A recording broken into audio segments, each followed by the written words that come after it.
Good evening, everyone, and welcome to Roy's Tie-Dye Sci-Fi Corner, episode number 231, Saturn III, the classic 1980s film, sci-fi film starring Farrah Fawcett, Kirk Douglas, and Harvey Keitel. With me tonight to discuss this classic from the 80s is my friend, my co-host, the one and only, Mr. Ross Amico. Ross, welcome. Thank you, Roy. Hey, Ross. I feel very welcome. As you should. As are you. And I feel very much awake. Oh, really? And there's a lot to that statement as we will be progressing into the show, and I will actually clarify that comment in just a moment. Were you taking any of those blue, what was it they were taking in the movie? The Blue Dreamers. Blue Dreamers. I guess that would put you the other way. Yeah, no. Okay. No, well, part of the show is that I was very happy to reach out to friend Suzanne Peterson, and Suzanne graciously agreed to come onto the show, and she's been a friend of the show, and she actually had the opportunity to work on this movie because she was Farrah Fawcett's stand-in for this film. So I was supposed to actually meet with her, as you know, earlier this week. And of course, not tech issues, but allergy issues had pretty much overtaken me on Monday. And I was a mess. I couldn't even breathe. And I was going to try to do this interview with her like at 7 o'clock in the morning, because as everybody knows, especially our UK viewers that are always so loyal and they always, tune in on Fridays and especially on Sundays when the next day is work for them.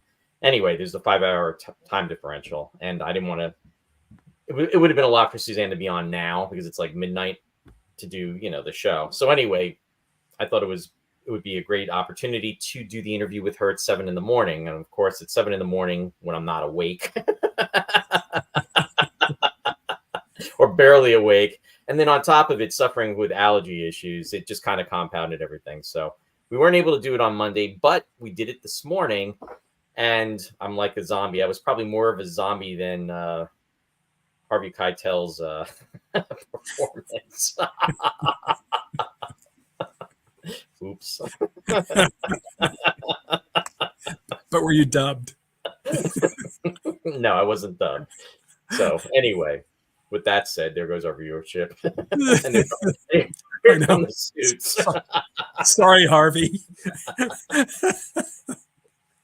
He was settling down with his TV dinner, all set for the show.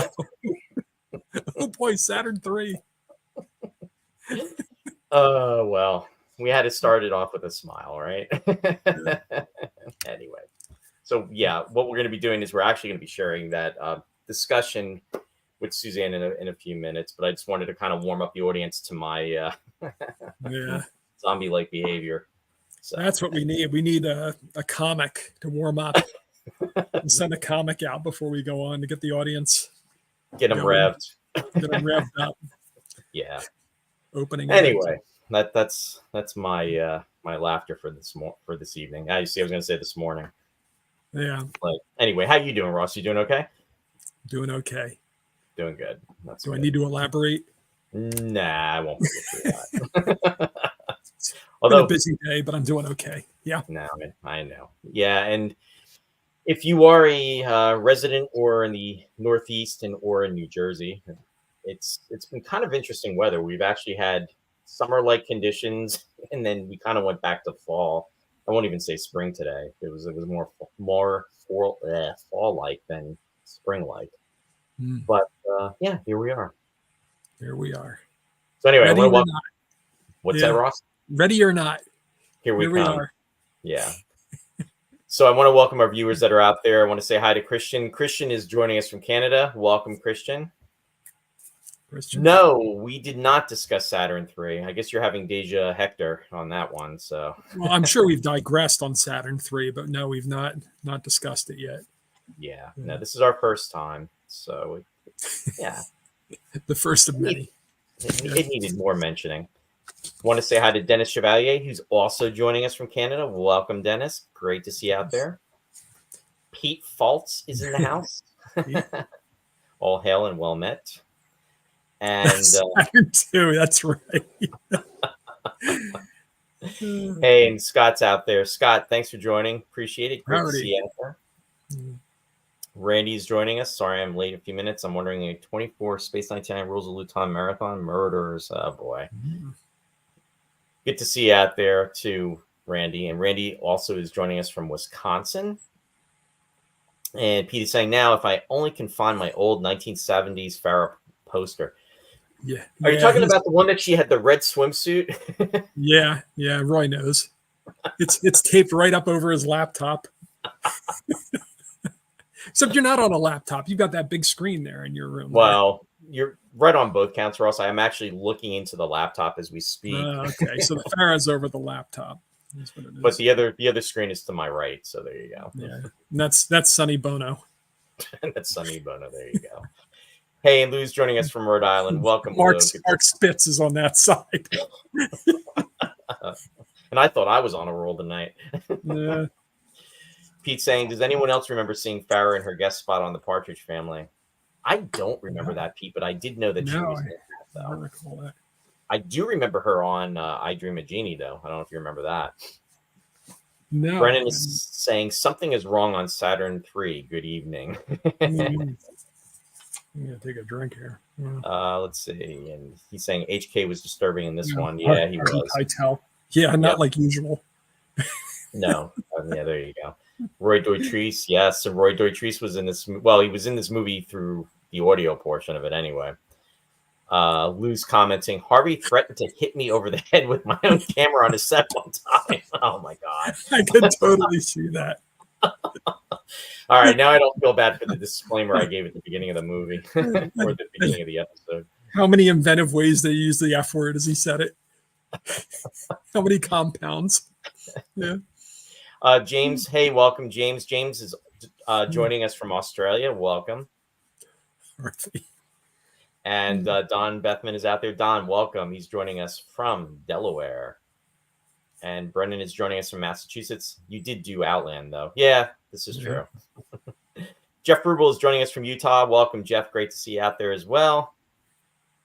Hey, Shari. Shari's joining. She's saying, hey, guys, my zombie husband on my way home. Is it safe to come home? Are you really a zombie? Growl.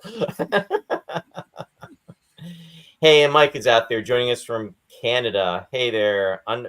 Underappreciated classic. I made a shirt. That's right. You did make a shirt, and you shared that on the in the show on the post. Thank you for sharing that too. And Mike, I am so sorry I missed you at Chiller. Our paths did not cross there, but I hope you had a good time at Chiller, and I'll comment more about that later. Pete is saying that looks like a proper pint that Ross is quaffing. Oh, yes. Indeed it is. I knew it. You think I'm going to be able to make it through Saturn 3 without a pint?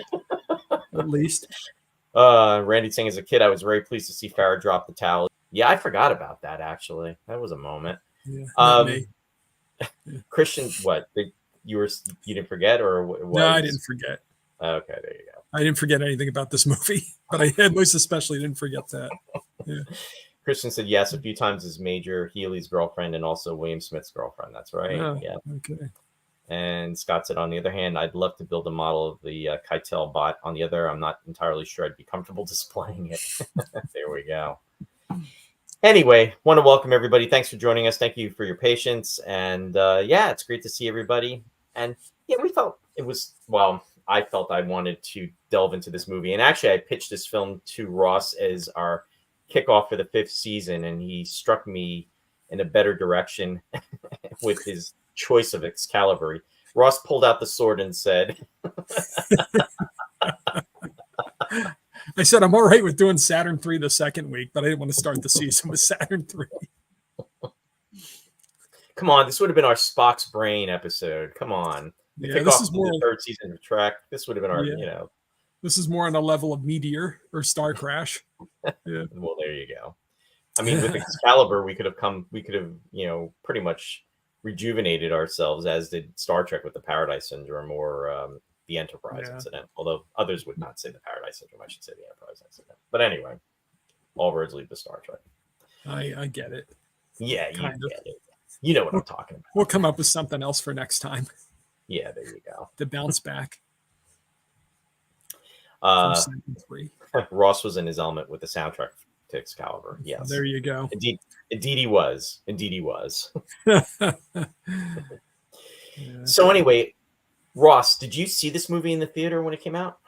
Absolutely. Yeah, I did. Even though it was an R-rated movie, a friend of mine, I guess his dad really didn't enjoy having us in the house or something, because he would take us out for a movie for his birthday. And the only reason I say that is because this guy's dad was a little peculiar. We were Ross, over at his before house. Ross, I don't mean to cut you off. Before you go on, and I will not use a last name, but was the first name of the mutual friend at the time, was it Jim? How many Jims do we know? You know? Yeah, yes, absolutely. But anyway, Go ahead. we're already not speaking. So. Well, I didn't want to clinch it by saying his last name, so go ahead. Well, anyway, the only reason I suspect that we weren't supposed to be in the house is because we had a sleepover at his house once on Halloween, and his dad made us go sleep in the shed, the unheated shed. So, and that's back when Halloween was Halloween. You know, none of this climate change stuff. I mean, this was like frigid, and we're all sleeping in the shed. So yeah, he had a peculiar dad, but he took us to see movies on Jim's birthday, and so we got to pick out an R-rated movie, and something we couldn't go to see by ourselves, and we went to see Saturn 3, and I believe Matt was there also. Matt, who's always making inappropriate comments from Philadelphia. Yeah, that's a given. Yeah, that's a given. I don't know if he's out there yet tonight, but no, so far not. Yeah, so that's when we saw it in 1980 in the theater. So I was like 13 or something. It was before my birthday, so. So there you go. Did you see it in the theater?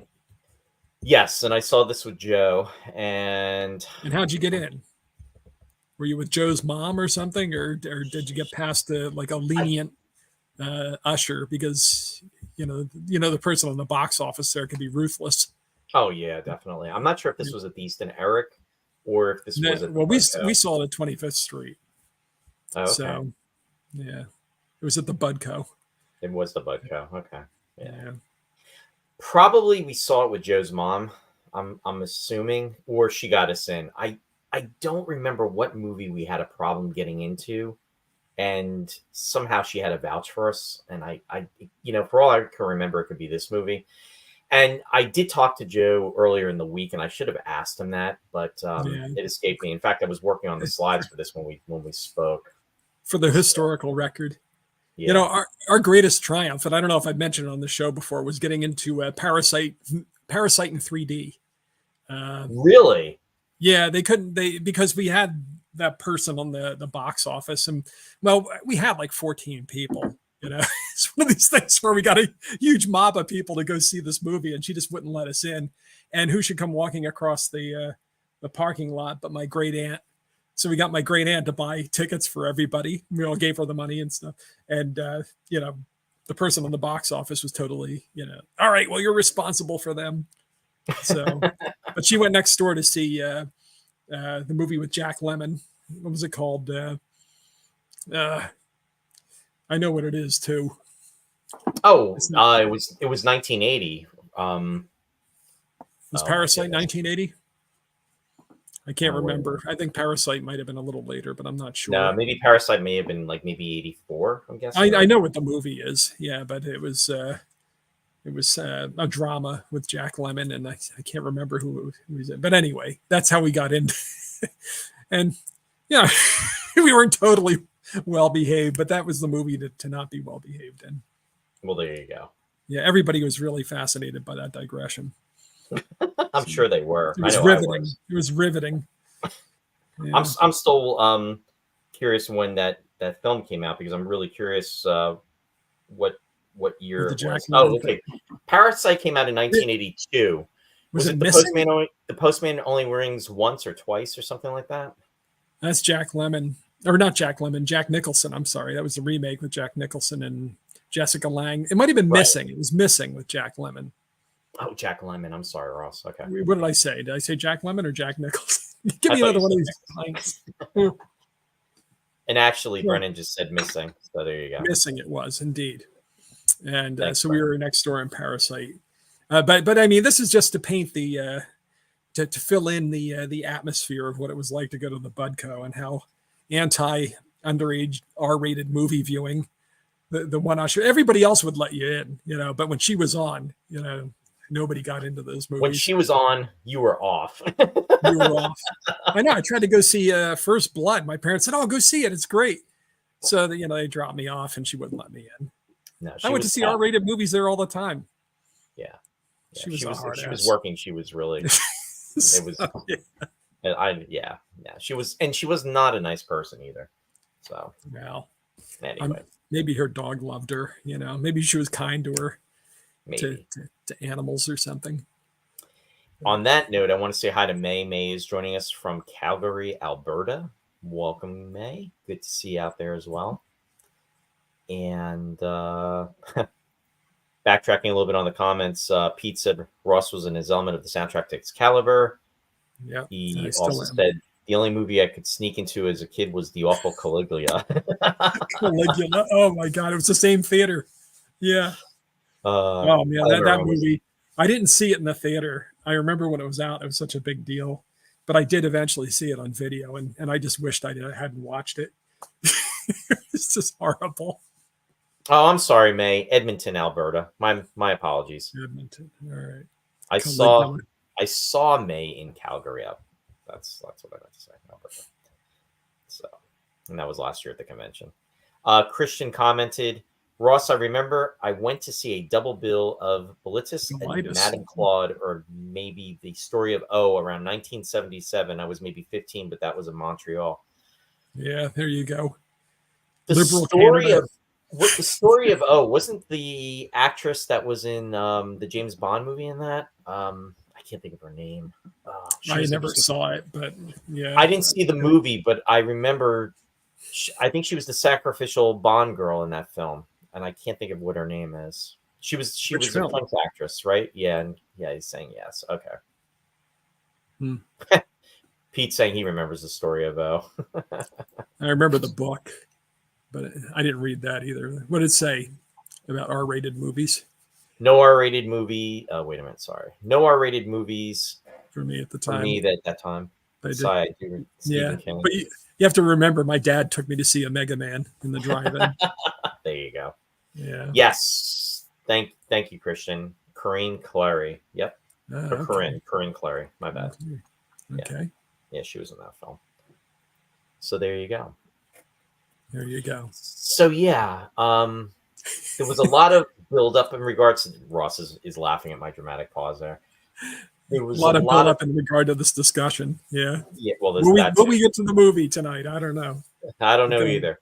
But there was a lot of buildup in regards to this movie back in the day. And as I always like to comment and always give a tribute, Starlog magazine was the place to go for our sci-fi news and interviews and discussions. And on the cover of Starlog number 33 back in the day was Saturn III. Also, this was a really cool issue too, because it had the complete episode guide to Voyage to the Bottom of the Sea, which I've been catching up on a lot lately.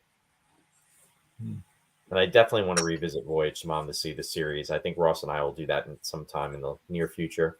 We're not going to watch over 100 episodes of the show, but we'll kind of just skim through it and have a discussion about it. But back to Saturn III, right, Ross? Yeah. So anyway, people are going to start to wonder if we actually even watch this movie.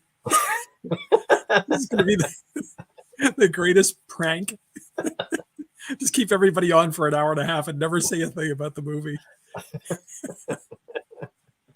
Hey, James says I still have this issue. Yeah, I do too. It's pretty cool, James. All right, so what we will do is, with this great build-up, and so that we can actually follow through on it. Jeff is saying you're watching it now, aren't you? Yeah. I wish we could actually try doing that. We should do like a view an episode or do a watch now A episode. But viewer we would party. have, do like a party episode. But I fear if we try to do that on YouTube, we get shut down. We'll shut you down so fast, Roy. So we would have to try that on Facebook. But what I am going to do is I'm going to switch over after that build up to the interview, the discussion I had with Suzanne Heimer this morning. And it's about 12 or 13 minutes. I'm going to bring... I can watch the movie. Bring that piece of the show on. And so just stand by, folks. And here is Suzanne. Edition where Suzanne is joining us. There, as everybody knows. Hi, everyone. Thank you for, again, joining our show. And we're doing this special edition where Suzanne is joining us. There, as everybody knows, there's a time differential between the U.S. and the U.K. So want to thank Suzanne for coming on.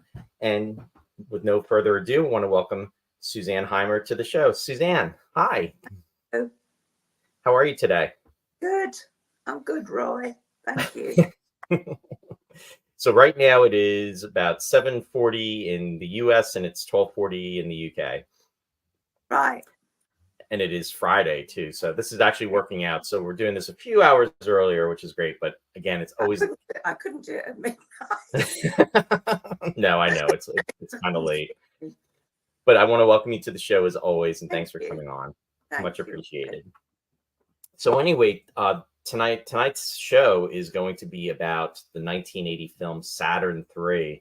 Mm-hmm. And this is a film that I actually saw back in the theaters back in the day. And there was a lot of publicity about this film. Unfortunately, this movie went in not the direction I think was anticipated in regards to being a box office blockbuster, unfortunately. But it did have a really stellar cast, though. Yeah, it did. It did. So I wanted to talk to you about your involvement on the movie and just, your recollections and your memories of the film. Well, when I was going to start on that movie, I was called up by the assistant director and said, could I do this for Farrah, stand in and double for her? And anyway, and he said to me, you cannot speak to her. And I went, what? You cannot speak to her. She's going to have bodyguards around her and nobody can get anywhere near her. I thought, well, this is going to be fun. So anyway, the first day I was there, I stood right back and everything. And she came over to me and that was all baloney. I mean, I think it was her manager at the time that was being she was the sweetest girl you could ever wish to meet. She was lovely, Farrah. And so I was standing in and doubling for her. But it was it was a funny set, it was funny. And there was Kirk Douglas and Harvey Keitel, and that's another story. No, it was okay. I knew all the crew anyway. I knew the crew and the special effects guys too. So, it's interesting about going back first in regards to what you're saying about how they set up the perception, almost like you're going to be involved in this movie, but you can't even interact with the person that you're going to be. Right. That's right. But she was just, it was definitely her manager, definitely. Yeah. And I mean, sometimes she used to come to me and she used to bake cakes and bring cakes down to the studio. And sometimes she used to come to me, I need to go to the supermarket. And she used to put a wig on. And we used to go down to the local supermarket. So nobody knew who she was. She was a lovely person. Really, really lovely. Not like some of them. It's interesting too, because that was right at the time. Now the film was filmed in 1979. Mm-hmm. Farrah Fawcett was well known because of Charlie's Angels. That's and right. Which had been shot around 1976 and pretty much propelled her into stardom in regards to being a recognizable figure. they had the posters out. It was everywhere you look. You know, the Farrah hair. I mean, that was the other thing. It was, and it just goes to show you how that whole type of mentality can go. And then, sadly, she's this nice individual, but pretty much is being isolated because of almost maybe as a form of protection that they were trying to do, but taken to the level that's just really. Well, that's crazy. I mean, you're working with somebody and they start saying about, oh, there's security guards, there's this, there's that. It's crazy. Yeah. Absolutely crazy. And she wasn't, she was just a really nice girl. And I remember her parents came to see her because she came from Texas. And I think her family were something to do with the military. Her father was anyway. And yeah, they were lovely people, very, very nice, very nice. But yeah, no, she was really a nice person, very nice. Now, how was it working at Shepperton Studios? I liked them. Pinewood and Shepperton were my favourite studios, and Shepperton was quite near where I lived, so it was really handy. No, Shepperton's lovely. What it's like now, I think it's very much like Pinewood. You can't get in there. Right. Now I have to ask: was Justin, your son, did he ever come on the set with you there? No, not. I don't know. No, he was little. You know, he was little. No, he was little. No, he didn't. No, he didn't. Not on Saturn 3. It was a closed set, really. So you had to be careful who came on. I see. And then Kirk Douglas, I mean, he was well known. I mean, he was so, I mean, everybody knew him from Spartacus and everything. He was very nice, but he was definitely the star. The star, but he was very nice to me. I mean, he was very nice, but I don't know. He could be quite difficult. Did you have now, did you get to interact now? And also Harvey Keitel, he was also in the movie. So pretty much your interactions were really directly with, I would say, with Farrah then, right? Yeah. In regards to everything. Harvey Keitel, and you know, if I was there on the set, they always come up and have a chat and everything. I mean, they weren't. They were just very controlling. Well, I mean, no, Harvey Keitel wasn't, but Kirk Douglas was. Well, he was the big movie star. Right. You know, he was the big movie star. But the crew were nice. The crew were lovely. And which makes a hell of a difference if the crew's nice. But no, I did stood in for her and I doubled for her too. Now, were there a lot of, was there any overlap in regards to the crew from Space 1999? I'm just curious. There was no, I think there was some, I think there were special effects there that were on Space. I can't remember. And some of the electricians, no, they weren't. No, they weren't. No, they were the Shepperton lot. No, they weren't. I think some of the special effects guys, because at the time I was with a special effects guy, and in fact I married him, so I knew all the special effects guys. Since divorced him, since married and divorced, married and divorced. It's interesting too how a lot of the individuals in the background in regards to doing the tech work and everything go from production to production too. Yeah, they do. Which is kind of cool. If it was like at Shepperton, they were different crews at Shepperton then. They weren't freelance. Well, they were actually. Yeah, they were freelance, but the electricians weren't. They were based at the Sparks were based at Shepperton. Gotcha. And in regards to the production, do you have any fond memories from it? Anything that really stands out that, as far as being a part of that, or? Well, no. Her then husband came over to visit her, Lee Majors at the time. Now I can remember that because she said to me that he was coming over for the weekend, as he hadn't seen her for a while, and he came on and he threw a party for the whole crew. Oh, that was nice. Really nice. He was lovely. Nice guy. And yeah, we had on the Friday we had a drinks. But no, I remember it was I wouldn't say it was an interesting film to work on. It was I have to say it was boring. It was a boring film to work on. But the crew were nice, you know. We used to have a giggle. I have a laugh with Farrah, you know, and the director Stanley Donen, he was a nice man. He knew my mother very well. Oh, so, wow. Okay. So yeah, he was nice. Do you have any recollections of the robot that they were working on? It was called Hector in the movie. No, and I think it was Hector. No, I don't. Supposedly there was a lot of grief that went on in regards to making that work.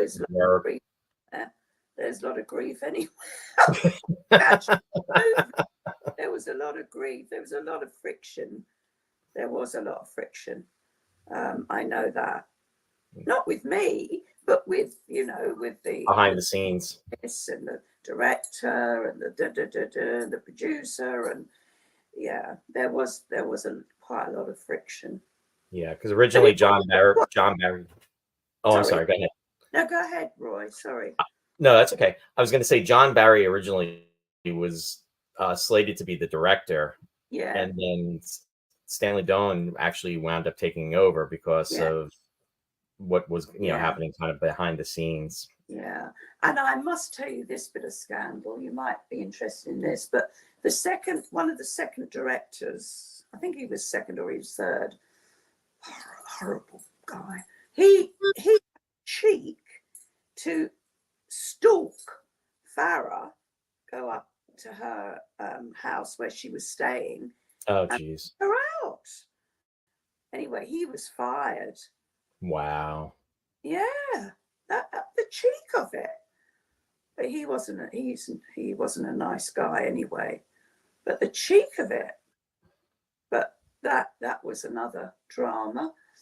But but you know, there were quite a few dramas on that film. Quite a few dramas. But you know, what do you do? Some films are great to work on, others are not.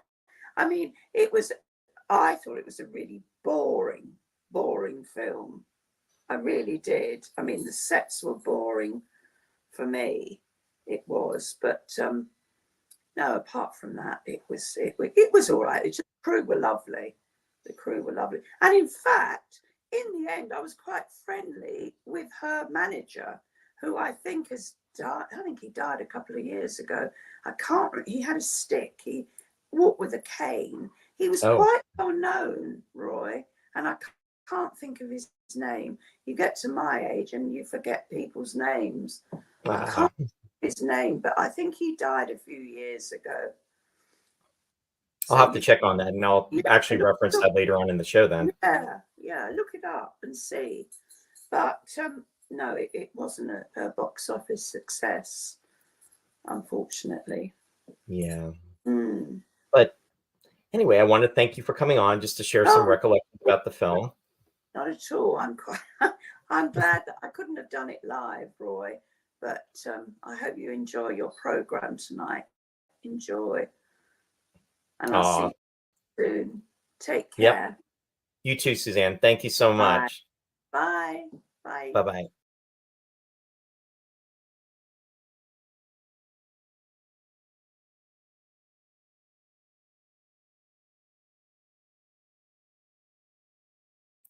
Nobody's hearing me because I am muted. I was going to say, there you go. It was very nice to have Suzanne on the show. She's always very pleasant, very sweet. And as I've said, she's a friend of the show. So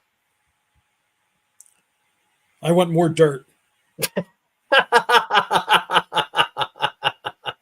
Yeah, Ross, I could see you in the background as you're sitting back as you are now. And then And then as certain things were being revealed, you kind of edged closer to the camera, and then you retracted yourself back. I found more dirt on the internet. This is a respectful show, Ross. Well, she was lovely and very nice to do that for us. Yes, she was. But there was a lot more unpleasantness than she let on the set, apparently. Interesting. She was referring to Farrah Fawcett's manager. Her business manager at the time was Jay Bernstein, and he was somebody that had actually represented a lot of folks in Hollywood. And I'm assuming that's who she was referring to, because when I did the Google search, I came up with that. I want to say hi to Linda. Linda's joining us from Canada. Welcome, Linda. Hey. And James is laughing. He's saying, yes, very entertaining. You have more dirt. No. Suzanne is a class act. Yeah. Now, Martin Amis, who's an author of books, acclaimed English author, he died last year, but he wrote a book called Money, which I have not read, but apparently he drew a lot of the inspiration for that book from this movie and his experience working on the film, and firsthand experience, and I suppose what he gleaned from the set. Because from what I understand, there were a lot of script doctors working on the movie, so it wasn't necessarily his screenplay that wound up being the final script, final the lines and everything that everybody spoke.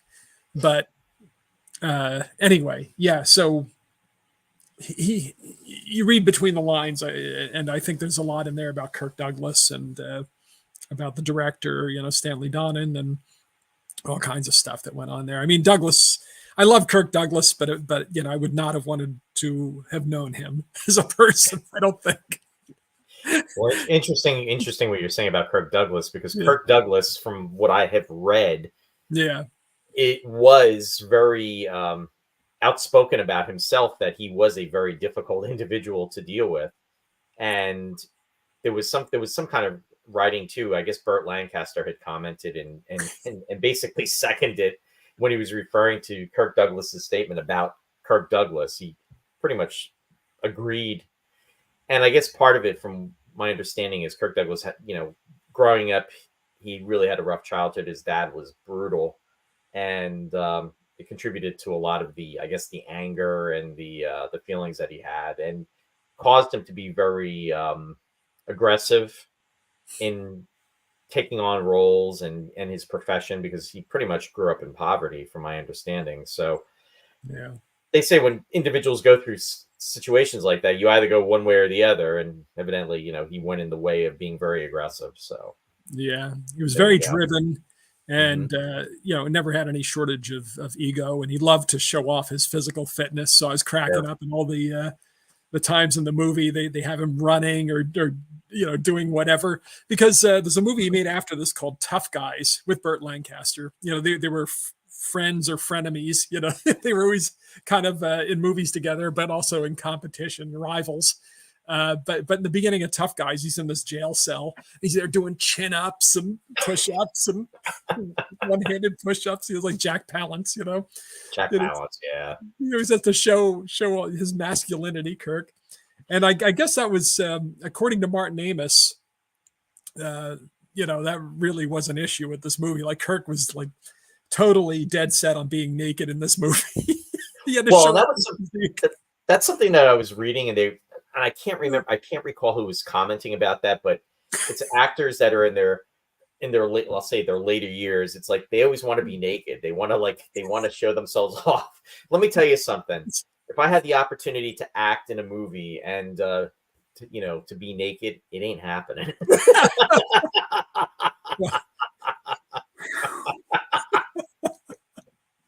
I have to say, Kirk seems so old when I saw Saturn 3.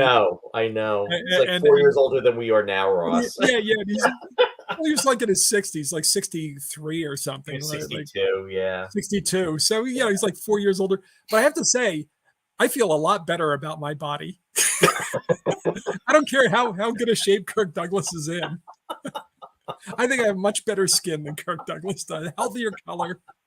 And I'm not quite so cadaverous, but a lot can happen in 4 years. So well, there you go. It's time to hit the Y. Brennan said Kirk Douglas was up for Colonel Trotman in First Blood, but he wanted to wrestle Stallone and take him down in the movie. And Stallone wasn't crazy about it. He wanted to wrestle him naked. Yeah. Douglas would have been terrific in the role. He would have totally. Wasn't that Richard Crenna that was in that part? Yeah. He would have been terrific, but he would have totally tried to one-up Stallone. He would have stolen the movie. Christian said he would have bet on Kirk. Yeah, exactly. Randy said Cranston loved to be naked during Breaking Bad.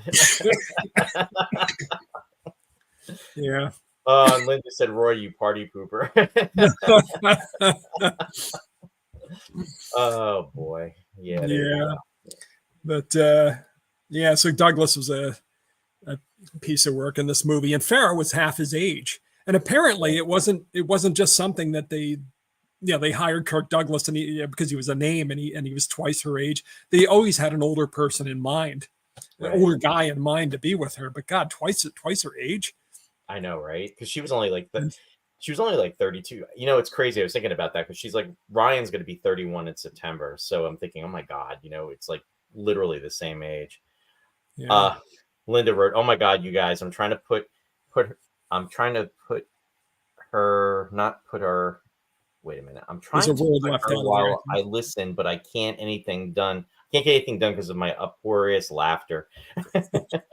Can't even type. We're glad we're making you laugh, Linda. Yeah. So he was like twice her age. I mean, not like, he literally was twice her age. And there were some, love is love. I don't care. I mean, if it's like, if somebody's, if there's a relationship with somebody twice your age, that's great. If you love each other, terrific. Yep. But I felt bad for Farrah on this film because I don't think Kirk Douglas is probably the easiest guy to work with naked. They had the shower scene, and he had I'm sure he improv the slap when he was in the shower, and that's right. And he was pretty grabby. She looked like she was, she took it well in the movie, but typing is the first thing to go. Yeah. But I'm sure Kirk was totally inappropriate, but I don't want to spread rumors. No. I mean, their relationship was based tension, trust, manipulation, and really good looks. Oh boy. Yeah. So so he's, we saw him in The Fury. We talked about The Fury, but that was 78. That was I think it was 78, a couple of years earlier anyway. And he was like jumping around and doing all kinds of athletic stuff in that movie too. But I don't know what happened with this movie. They had a $10 million budget. Star Wars was something like 11 million. Where did the money go? Well, I know where the money went. The robot, for one, was over $1 million. The set was a sprawling monstrosity that took up, it was one of the largest sets ever built. At Shepperton, yeah. Yeah, in Shepperton. And and it got one up by every other science fiction movie. I mean, somebody mentioned Outland, I think. Yeah. There was a shower scene. You didn't see it? I'm sure she was probably asleep. The movie's only 88 minutes long or something like that, but boy, it's a pretty long movie. Yeah, she said, too bad he didn't do a shower scene, or did he? Yeah, you'll have to show her the shower scene. But I suspect that Kirk Douglas took this movie in part, and I didn't see anybody mention it on the internet anywhere, because Charlton Heston had such good luck doing these science fiction movies in the 70s. And Kirk probably said, you know what? I haven't done any of these things. I think, this looks like a good script. It's unlike anything I ever did before. And it just... Well, and speaking of the script, I mean, this script went through a few incarnations, as you were alluding to earlier. Yeah. She was actually... Farrah was on Johnny Carson, and he was talking about her career and how pretty much, she went through a lot of incarnations. I mean, she started with commercials in the late 60s. Then she was on in the 70s. She did, you remember Harry O with David Jansen? She was on that. She had a recurring role. She showed up on the $6 Million Man. She was doing different things on that. And then there was some other stuff. And then in 75, they filmed the Charlie's Angels movie, which premiered in March of 76. And then what happened was it was sold as a TV series. She did the pinup poster, which we were talking about earlier, that Pete was talking about, and then how everything pretty much grew from there. And then she had the hair that everybody the hair. I mean, the Farrah hair that everybody would talk about. Yeah, she was the Jennifer Aniston of her day. Exactly. Only more so. Yeah. And then I remember the big hoopla when she was pulling out of Charlie's Angels after one season, and then that's when Cheryl Ladd was going to be brought in as her kid's sister to take on the role, and then she was going to come back for guest appearances, and then there was stuff about her breaking her contract. It was all over the tabloids and the media, and then from there she did a couple of movies, and then this being one of them. So it was like this buildup, and this film pretty much, again, she said when she was being interviewed on Johnny Carson, I think the name of this movie originally was entitled The Helper, and it was just going into a different direction. And she even indicated, she said, the script was really good, and she was kind of laughing about it, like, she didn't know what happened, and it just went in a totally different direction. And unfortunately, we didn't talk about it, but John Barry, who was known for his set design, I mean, from Star Wars and Superman, this was something that he had wrote. And he was brought on as the original director of the film. And then everything seemed to break down because he wasn't a director by any means. Yeah. He had some second unit experience, but he was not he didn't have the metal to stand up to a star like Kirk Douglas. And Douglas apparently felt very competitive with, among other things, The Robot, because there was so much attention that had to be paid to the technical side of the film. He gave him a real hard time about it. And there's speculation that he I don't know if this has ever been confirmed or not, so I'll say speculation. There's some speculation that he deliberately pushed him off set. Barry, got him to quit because he knew he would wind up in the director's chair himself, which is what happened. Douglas directed for a few days until Stanley Donen stepped up because he was the producer, and he slipped into the director's chair then. And it's just so bizarre that the director of Singing in the Rain would be the guy who wound up directing, because this guy's a legend. I mean, he co-directed all these films with Gene Kelly. Singing in the Rain is the best known of his movies. He did Charade with Cary Grant and Audrey Hepburn, and just so many classic movies that and science fiction, especially science fiction horror, a thriller like this would just not be his genre. Although I did see that he was developing. What was it? The Dead Zone. He was going to try to direct the Dead Zone before Cronenberg got it. That would have been interesting. Really bizarre choice. Yeah. And at the end of his life, he was working with Michael Jackson. They were going to do, I think, a television movie based on Dr. Jekyll and Mr. Hyde. So, but that never came to pass either, because it was right when Michael was having all his scandals at Neverland, where there were all kinds of allegations going on there. Right. Stanley Donen worked on the Town, which you recall the adaptation of the Leonard Bernstein musical. It had Frank Sinatra and Gene Kelly and a bunch of other folks in it. Funny Face with Audrey Hepburn and Fred Astaire. Two for the Road, which was a drama, had Albert Finney and Audrey Hepburn. So, The Little Prince. I forgot that he did The Little Prince. That was the one with Bob Fosse. It was the snake, and Gene Wilder was the fox. And it was always on television, I remember, when we were younger.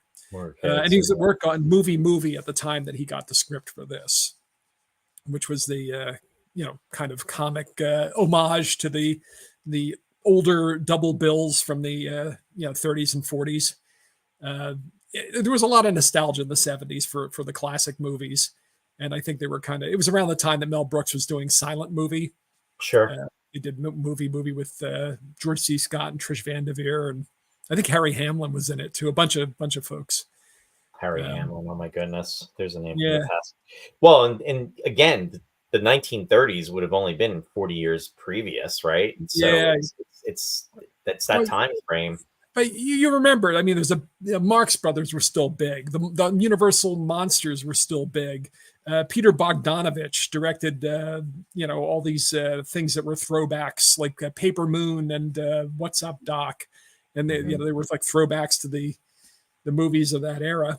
What's Up, Doc? Oh my God, that's like what, 75? Yeah, it was kind of his updating of the screwball comedies. So you remember, I mean. Yeah, Doug Adams, what's his name? Don Adams Screen Test. We were just talking about this week. Remember? That's like 1975 also. Yeah, take a scene from a classic movie and recreate it. Yeah. Yep. So, but anyway, so he had a kind of, yeah. I was going to say that's back when TV was fun. Yeah, it's true. But Stanley Donen kind of made these squeaky clean pictures. And here he is making Saturn 3 with, with nudity and violence and but amputation and to be fair though, I don't think it was his intent for this film to go in the direction that no. And what Randy, you're in for right from the first scene. But go ahead. Oh my goodness. Randy, well, yeah, and how about the homage to Star Wars with the opening? Oh my god, that was so embarrassing. Yeah, it really. I mean, come on. And you know what? I'm just going to put this out. I know, and I'm going to put this out there. If anybody or any show actually kicked that off, honestly, you're going to laugh when I say this, but Space 1999 actually had that before Star Wars did. There's a scene where the battle cruiser comes in, and it's this overhead scene, and it just goes right over, and it's the same exact shot that they did in the opening of Star Wars. So was the model better than the one that they used in Saturn 3? Much better. Kudos to Brian Johnson's team. Yeah, it's true. Yeah, Brian Johnson working on that. So absolutely. Although this guy's no slouch either, but I don't know where. Again, I don't know where the money went. But go ahead. Yeah. Randy brought up a good comment. This movie is about dangers of unchecked scientific advancement and the consequences of creating artificial intelligence with too much autonomy. Be warned, soon to be real. Now, again, I'm going to do another Space 1999 connection here. In this, Harvey Keitel's character, what he does is he actually connects himself to Hector, and then Hector is emulating everything. There was actually a scene in 1999. It was Guardian of Paris, where Kano actually connects himself to computer. And also you could reference the episode Space Brain, where Koenig is connected to the computer to link his brain to Kelly. But the point is, to Randy's comment, we are kind of like heading in that direction, and it is really, really scary because it's coming. Yeah. I mean, there is not one day that goes by that we are online and you hear AI mentioned. I mean, it's really, you don't hear it mentioned. Yeah. Well, it gets compared a lot to Frankenstein, and it's even more the movie than the Mary Shelley's book, I think. I mean, yeah, you're creating a creature out of parts, but you're not taking cadavers, although they have this stuff called brain matter that they put in there, like organic brain matter.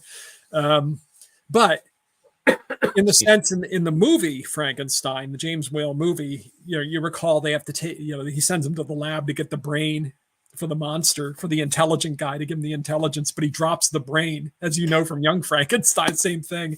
So they wind up putting in the brain of the murderer, and it's just like that in this. I mean, Harvey Keitel, his character Benson, is set up from the beginning as being a psychopath, right? And since he's training this robot, and it's taking his thoughts and reactions to things, you have this dangerous 8-foot unstoppable engine of evil, kind of. Oh, definitely. No. Now here's a question for you. And well, actually, before I ask you the question, some more comments have come in. Just to smile about. Dennis said, "Bet Kirk wanted to wrestle the robot naked." I thought the robot was naked. Yeah. Randy said, "Don't bring a highly advanced robot into your romantic getaway unless you're prepared for some seriously awkward third wheel." See, that's more like Randy. Brendan said, "I want to wrestle Matilda May and Carolyn Monroe." Matilda May. Oh, you mean the movie that Patrick Stewart was in? Yeah, yeah. Christian Yeah, said at that time Matilda also, May or Kirk Douglas. I don't know. Yeah. Christian said at that time also fading Hollywood stars were making B films in Hollywood and Italy. Absolutely. Yeah, Absolutely. and interesting enough, Kirk Douglas actually had second billing in this film. I mean, Farrah had top billing in this. Yeah, I wonder, how, if he was, made a fuss about that or not. But yeah, she was the bigger name at the time. You know? Or the more bankable name, I suppose, is what they would have thought. Even though Kirk Douglas had been in movies since the 40s, and acclaimed movies, and he was a big star still. But yeah, she was a sensation with Charlie's Angels, which, believe it or not, I never saw. You never saw Charlie's Angels?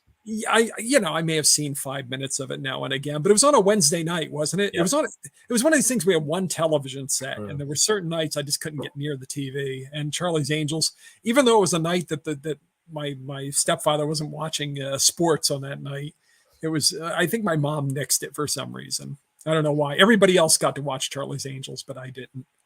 So.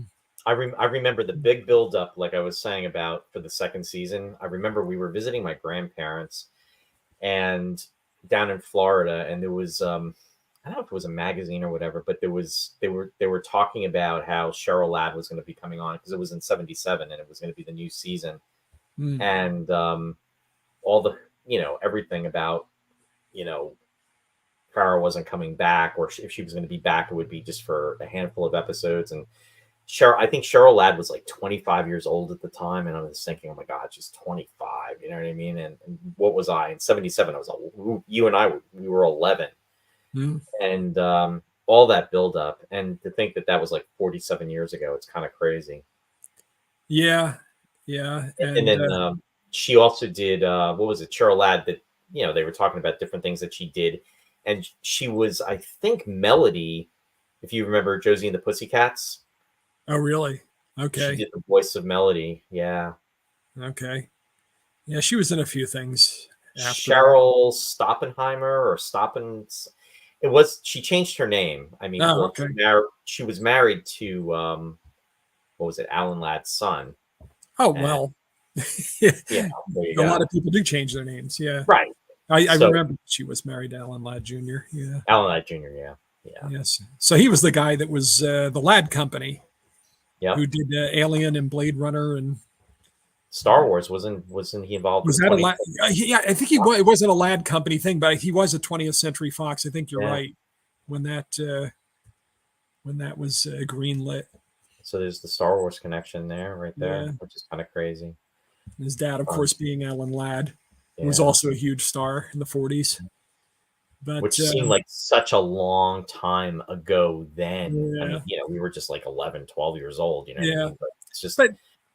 But a lot of those guys were still around. Like Christian said, they're making movies in Italy and everything. People like Kirk Douglas and Gregory Peck were still names, even though they were older. They were still headlining movies in the 70s. Oh, the Omen. The Omen and MacArthur and Boys from Brazil. And I just watched a Gregory Peck movie the other night. It was about it was set at the Vatican during World War II. He played an Irish priest. What the heck was it called? It was a TV movie, actually, and Christopher Plummer was the Nazi he was up against. Oh wow! Okay. He was like the Scarlet Pimpernel of the Vatican, but I can't remember what the name of the movie is. Oh, that was the Scarlet and the Black is what it was called. Okay. It has nothing to do with the Stendhal novel, but it was an entertaining movie. And what was the movie with? It was with De Niro, Gregory Peck, and oh my goodness, the other guy. It was Gregory Peck, Robert Mitchum, and it was a remake. It was a remake. Oh, Cape Fear. Cape Fear. Because they were in the original Cape Fear. Right. Exactly. Right. So, and they had cameos in the. Yeah. Like you said, to your point, they were still big names. They were older, but they were still performing. They were still stars. Yeah. And of course, we had things like Love Boat, which gave everybody a job. When Fantasy Island. when Joseph Cotton wasn't doing horror movies, he could go on Love Boat. Yeah, so sad. You make these immortal classics, and then you're reduced to doing the hearse.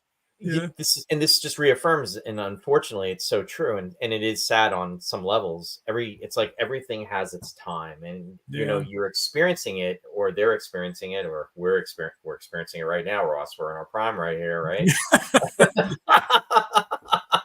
I can feel we're cresting, Roy. We're in the moment. We're in the moment. We're riding the sandworm, Roy. Yeah, exactly.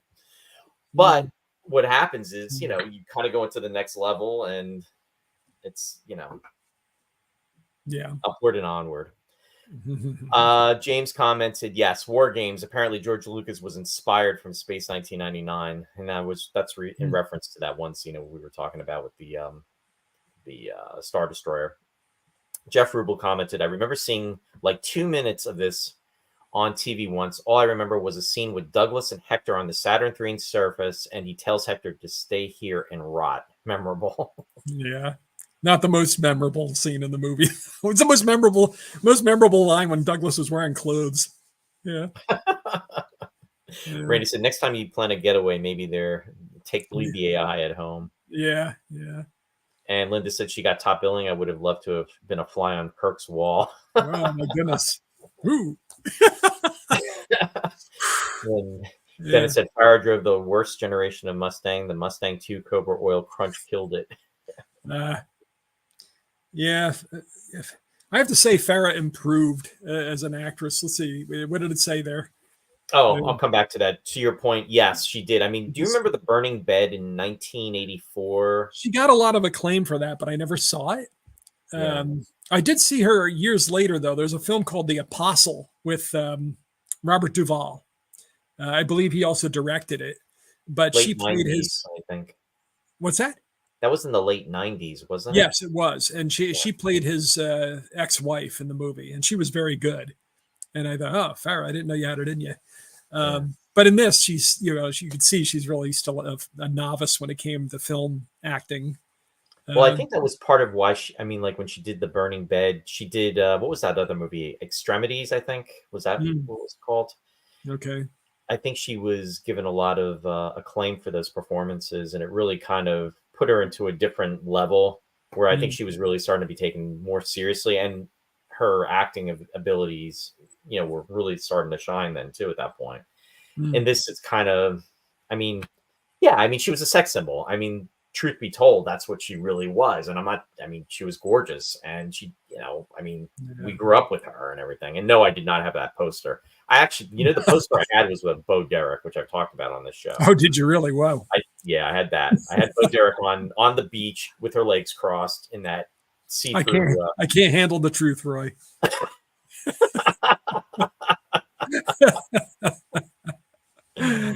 But anyway. Yeah. So, but to be fair, I don't think Kirk Douglas was the best he ever was in this movie either. It's he looked like he was actually almost like having fun. Like he was almost like he wasn't taking it seriously. Just with his eye motions and everything, and he just, I don't know. It was, I just didn't feel like he was taking this seriously. Seriously, that was my impression of it. I'm sure he took the paycheck serious, though. Seriously. Yeah, I'm sure. It was interesting that I heard that Sean Connery had been considered before Kirk came on. And, he did Outland the same year. Well, I guess that came out in 81. But I think it might have been a better movie with Connery, actually. I don't know if anybody could have saved it. But they were saying that Connery might have taken the Douglas role, and Michael Caine might have done the Harvey Keitel role. Now, to get those two guys together, they could have had an interesting movie, even if the movie turned out to be crap, Right.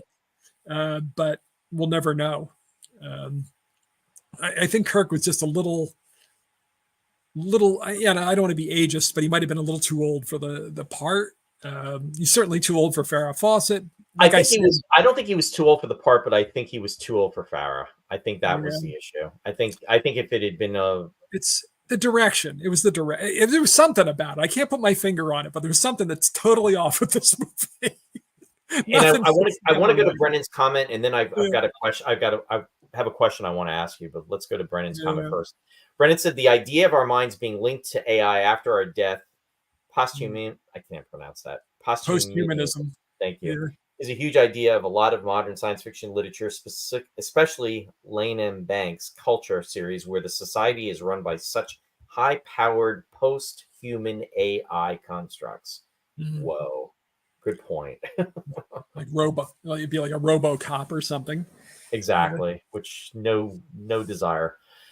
Yeah. What in your Cyborg. mind? And here, I mean, and You just have your the laugh intelligence. when this is I'm kind of going into the plot here, but I'm doing this. I'm not. It's not to go through the entire movie.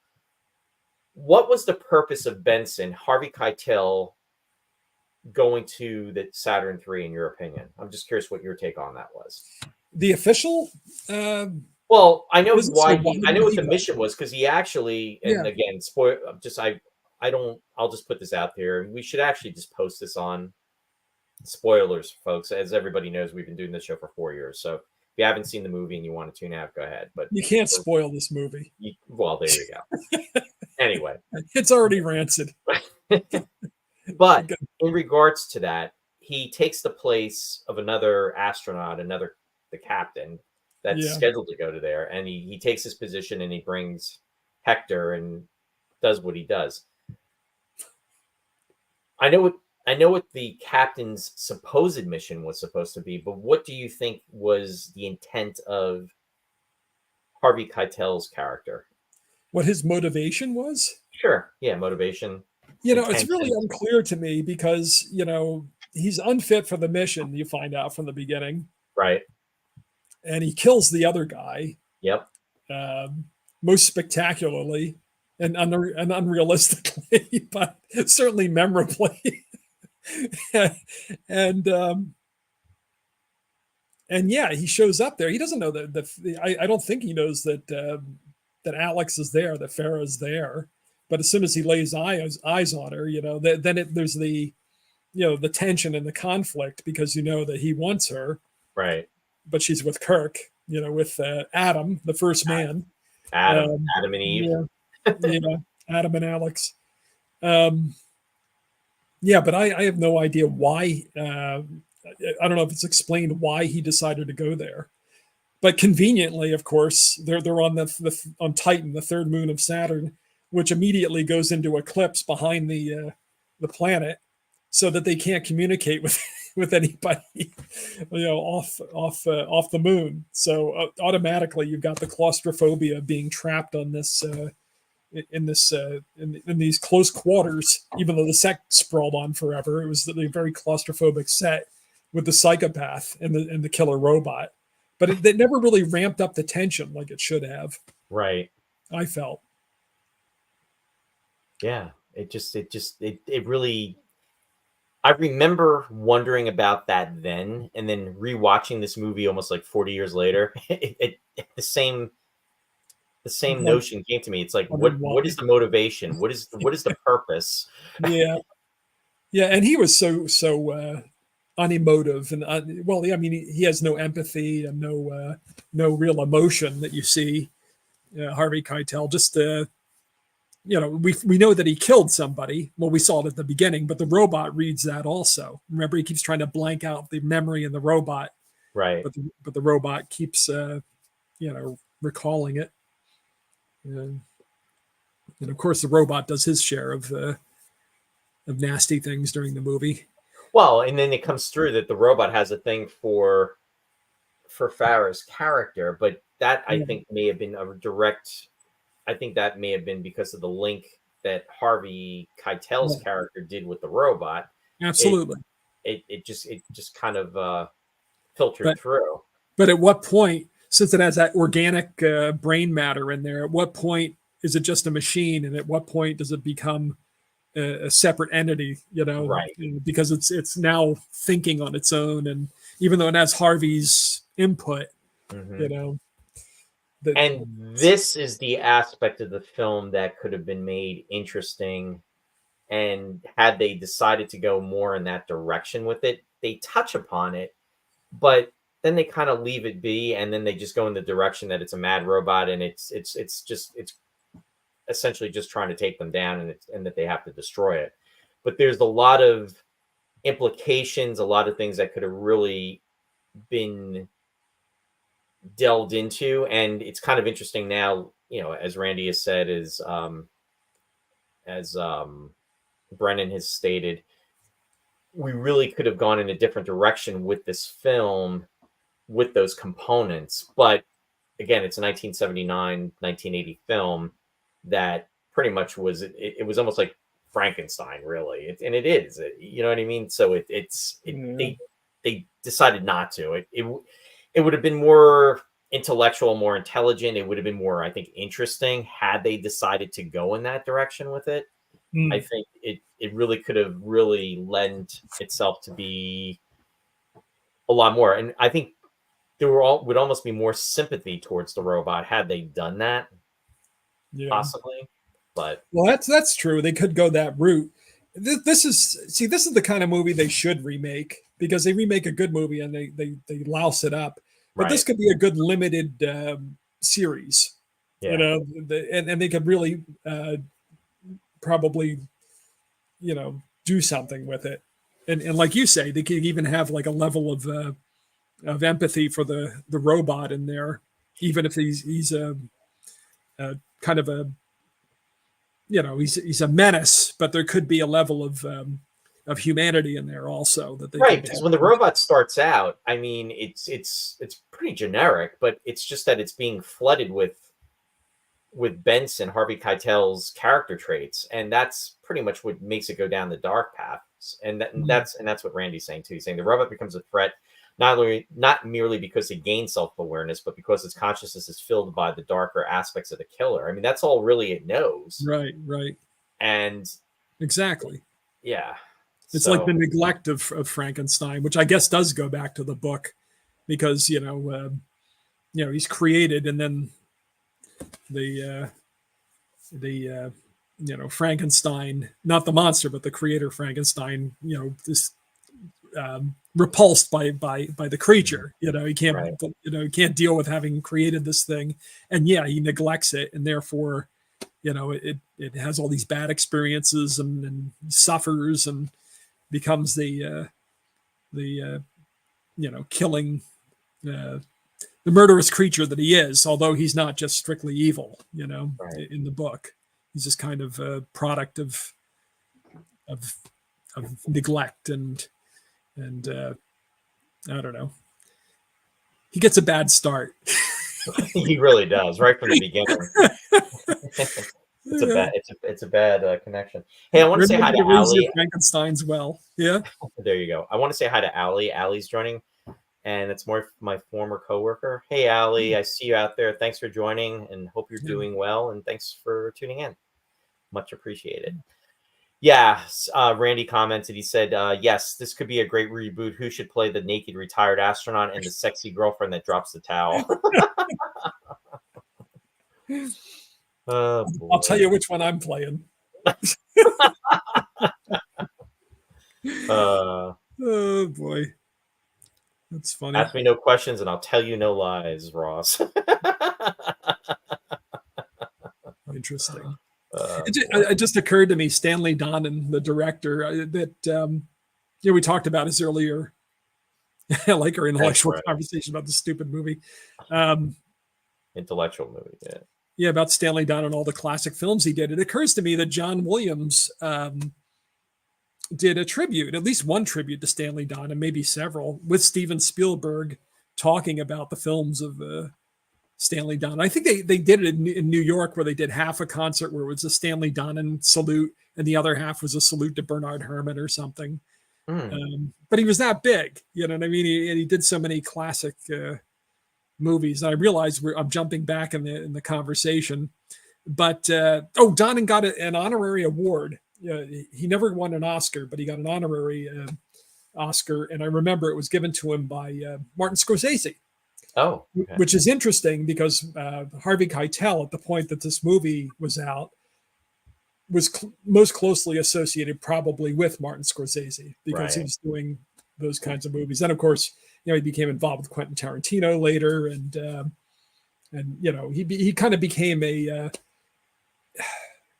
certain kind of quirky, certain kind of art house figure. Like he would work with Wes Anderson, or he had a very memorable role in The Piano with Holly Hunter. Where he was the Maori with the tattoos all over him, and he got. Oh yeah, and for a stretch, talk about Kirk Douglas. Harvey Keitel far outstripped Kirk Douglas as appearing naked on screen in the I think it was in the 80s or 90s. Every film Harvey Keitel was in, he was naked. Maybe he hit 64. I don't know. But yeah. Harvey Keitel was born in 39, so he was actually like 39 years old when he did this. Oh, he was only 39. Yeah. He was. When in this movie or when? In this movie. In this movie. Okay. So he was younger than Kirk Douglas when he was being naked all the time. Yeah. He was getting a jump start, Ross. Getting a jump start. It's like, wow, Harvey. Too funny. Another naked Harvey Keitel movie. He learned everything he needed to know from Kirk Douglas. So I'm just gonna put a couple slides up just real quick. So there's Farrah, and there's Kirk, and then there's Harvey Keitel. Yeah. Now, we didn't talk about Roy Dotrice. Well, we mentioned it a little bit, but he was the voice of Benson, Harvey Keitel. Harvey Keitel was born in Brooklyn, New York, I believe. So yeah, they didn't want to go with his voice. So again, we've talked about being dubbed. I mean, the immediate movie that comes to mind where they really did, was Flash Gordon with Sam J. Jones. Could you imagine doing a film and then you go to the theater to see yourself in it, and then what happens is you've been dubbed? Yeah. I didn't think they did a horrible job dubbing him, though. I knew he was dubbed, but I was watching. They wanted a more aristocratic kind of feel to the character, and they didn't want him to be like a Dem D's and Does, mean streets kind of guy. So he didn't much care for the fact that he was dubbed. But you know what? He didn't. It's unclear whether he didn't want to loop the dialogue himself or if they just didn't ask him back. Right. But they got this guy to do it, and he was, of course, had training in the Royal Shakespeare. He did a lot of theater. Apparently, he was on Beauty and the Beast. He played father. Yeah, I didn't realize that. Yeah, but I knew he had to be in something though, and he did a lot of audiobooks later. But he was known for and he was known for his portrayal of Lincoln. For some reason, he was portraying Lincoln on stage a lot. Charles Dickens. So that was, and he was on Space 1999. Was he not? Was he really? I thought you would get that, but I think I saw it in his bio there. But you'll have to go back and I might be telling tales out of school. No, he was actually he was almost. You knew. I knew. Really, Ross? Excuse me, have we met? Oh, you got me.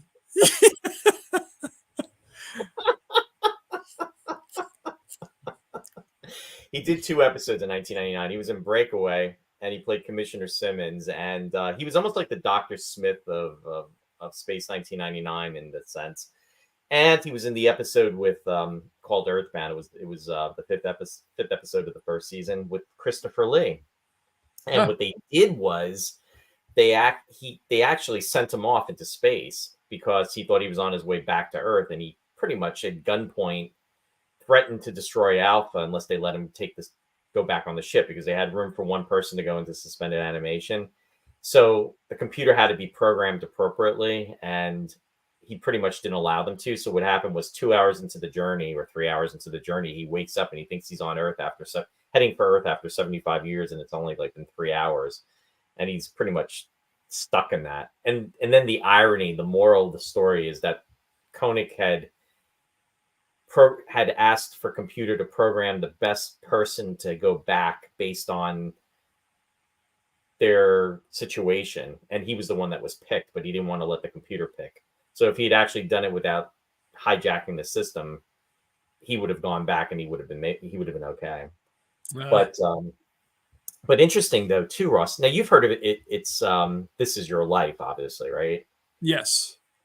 So what happened was during the filming of Earthbound, I believe it was Earthbound, not Breakaway, Edmund, and I can't think of the guy's name, who was known for that show, came to the set with his book and said that they were going to be going through his life, and they actually filmed it and did that during the filming of that episode. And that's the top picture that's up there. Huh. Screen, which I thought was kind of cool. Yeah, yeah. And I did see Breakaway, by the way. Oh, okay. Did you like it? No.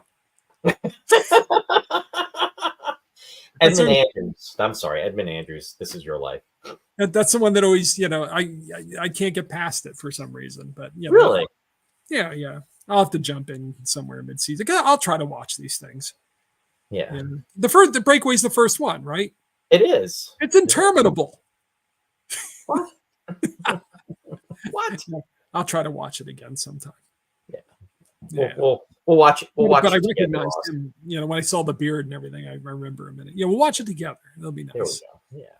So when you start to falter, yeah, get back in the chair. Oh yeah. Dennis Chevalier. What, Ross?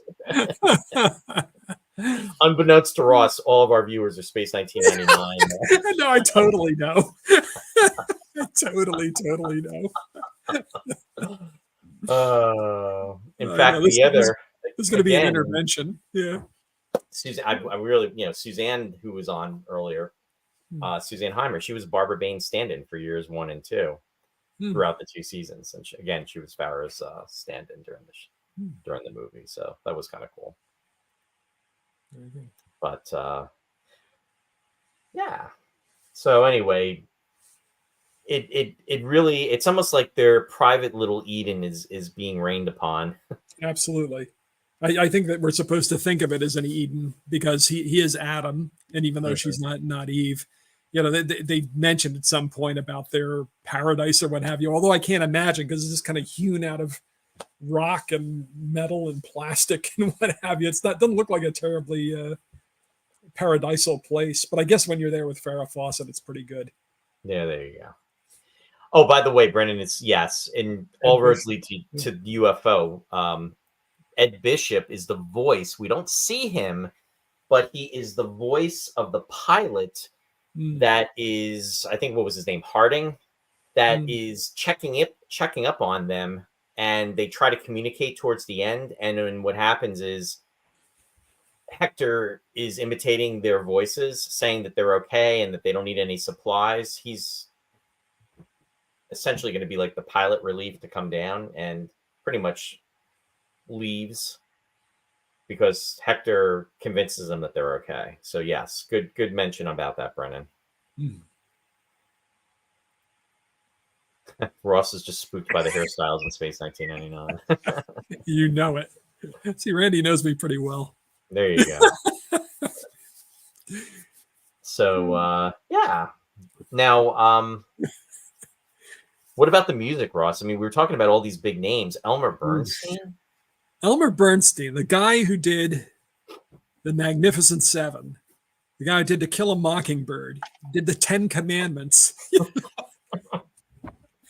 and he gets Saturn III. And already at this point, he was riding the wave of his career resurgence because he started doing all these comedies in the 70s, like Animal House and Meatballs and Airplane and the Blues Brothers. But I think some of these things came a little later. But he was right in that stretch where he was, and it's a science fiction movie. And he himself, I found a quote where he's talking about this movie, how frustrated he was because he figured with a science fiction movie, they usually would just let you go, and just let you flex allow your imagination to run wild. But he said that was not the case of this film. But from what I read of his comments, I've never heard his original score, but he wanted to put like rock riffs in there, and they had disco and all this other stuff that he had put in there. So who knows? It might have been more like freaky than Queen and Flash Gordon. with this original concept. But yeah, I think a lot of the score got yanked, and what remains, it's so sad because you hear the Royal Philharmonic Orchestra, but it all sounds like it's almost it sounds like it's electronic, but it's not. It's just very, very muffled. They have it dialed down, and there are electronic elements in there, but there's in a choir, it sounds like, but it's so chopped up and dialed down that you can hardly really have much of an impact. It's just a sad movie. It just makes me sad because there's so much potential. On paper, it must have been like, all right, this is going to be the best movie ever. Huh. Yeah. But then you had Lord Grade. Lord Grade presents. It wasn't Lou Grade. It was Lord Sir Grade. Lou Grade. Yeah, it wasn't Sir Lou Grade. And interesting enough too, it's funny because again, Space 1999. I'm going to do the Space 1999 connection. The film Raise the Titanic was the reason why 1999 did not go into a third season, because of the budget of that film was essentially like a good portion, if not most, of the third season, what would have been the third season of Space 1999. And then I read that actually affected this movie, where the budget pretty much of this film was sacrificed and went into that movie. And then the ironic thing is, Raise the Titanic pretty much sunk at the box office. It did not do well either. Yeah. So Elmer Bernstein apparently took some of the score and put it in heavy metal. Then I don't know if you remember the heavy metal movie. I do remember. I remember that being advertised on the Starlog magazine's covers. Yeah. So apparently he used some of the music he wrote for this movie in heavy metal. Yeah, Brennan commented too about that. Yeah, there is a release of, or there was a release of Saturn 3 that was put out by La La Land or Entrada, one of these labels that resurrects these classic scores or scores by the classic film composers and puts them out in limited editions. But I haven't heard it, so I don't know what wound up on the CD that didn't make it into the movie. I was going to say I read that was. Sold out, I guess, too, right? That's probably. Yeah. But you know what? Sometimes they put the tracks on YouTube, or so you might be able to sample it. I haven't been able to. It sounded like it was pretty ambitious until I read the stuff about the rock and the disco. But it sounded very big in the movie at the beginning, except very flat the way it was mixed. So I mean, if you think about it, though, you've got star status in regards to the background of each of these actors, where they had been in their careers. You've got, I mean, the studio itself was pretty incredible. The sets were going to be amazing. You had the writer who was, I mean, his sets in regards to previous work, and like you said, he was a second unit director. You had the producer of the film, who was of noble status, and then you have the musical composer. You have everything coming together, which looks like it's just going to be like a grand slam, but it essentially goes in the other direction. And I mean, the frustration. Even the effects artists, they worked on Superman. It's just, but it looks just so bad. But you know what? I would still take it over CG because it has a look to it. It has a style to it. It does. And even though it was horrible, I kind of liked the horribleness of it. In its context. I can't say I like the movie, but right. I like his little fly ship with the fly eyes. and that totally tacky under where the ship flies overhead, and it's just totally not the Star Destroyer. But I don't know. It had a Star Crash kind of you took the words out of my mouth. I was gonna reference that because it's. I think this is a step above Star Crash, but it's in that realm. Not as much fun. Yeah. Yeah. True. I mean, Star Crash. I mean, that was just, you couldn't take that movie seriously. I think this movie wanted to be taken seriously, but you almost couldn't take it seriously. Where Star Crash, you weren't going to take seriously, and it was just fun because you didn't take it seriously. It wasn't. Yeah. Star Wars was so head and shoulders above it, but also Alien came out the year before and just took all the air out of the room for this movie because if it weren't for, I mean, a lot of the sets looked really similar, and yet the whole thing with the unstoppable killing menace, as with Alien. But it was not on that level. That scene where Kirk Douglas uses the steam or whatever to confuse the robot, and there was just no tension at all in that scene. And if that had been Ridley Scott, if that had been Alien, you would have been like, whoa, and it would have been totally freaky. That is a really, really good point, because in Alien, you were like terrified. You were really worried that the creature was going to get them. And even when they broke away and then they got into that like a command center type area, and then they lock themselves in, and then Hector's trying to like tear apart the door, and he's like ripping it apart layer by layer. It almost reminded me a little bit of Forbidden Planet when the id is trying to break through. Right. And it's going to, but with that, it was almost like an empty type of threat. Like you knew it wasn't going to happen. Right. And it right. Yeah, and even in the scenes where there was blood or whatever, it wasn't really convincing. With the amputations and the deaths and things, the blood was never done. Not that I'm an advocate for that kind of thing, right? But it was it just didn't have that level of realism you had with Alien. Right. No, it didn't. So they never ratcheted up the fear factor. For a thriller, it was remarkably unthrilling. Brennan commented, he said, I would rather watch this again or Star Crash than see the 3-body problem, even I know it's much better. These movies are just so much more fun, in my opinion. Wait a minute, the 3-body problem. Is that an actual I never saw movie? that. I'm writing this down. Is that an actual movie, or is that like a term that I don't know about? Maybe it's both. This movie's a 3-body problem. I'm writing this down. I'll look that up later. Yeah. And I'll say Brennan was right. I'd rather watch those movies too. Oh boy. Well, I trust Brennan's opinion. Nah, Brennan's pretty good. He's pretty much on point. He said it's a Netflix series. Oh, forget it. I'll cross it out. It's not going to happen. Hey, one thing I want to share is one thing we do on the show. So That's the Way It Was, a tribute to Walter Cronkite back in the 1980s. In fact, the U.S. release for this movie was February 15th of 1980, and the UK release of this film was May 8th of 1980, which incidentally is only 5 days from now, 44 years ago, which is kind of interesting. If you're into music, the #1 song in the U.S. was "Do That to Me One More Time," the Captain and Tennille. Remember them? Did you watch their show, Ross? Do you remember watching? Oh yeah, sure. I remember the Captain and Tennille show. And Muskrat Love. And Shape of You, Ed Sheeran, and that was in the UK. And movies released in February in the US in 1980: Mad Max, The Cruising, American Gigolo, Caligula. Pete Foltz's favorite movie. Yeah. Right around the same time, right? And then John Carpenter's The Fog. The Fog. Cruising was Friedkin.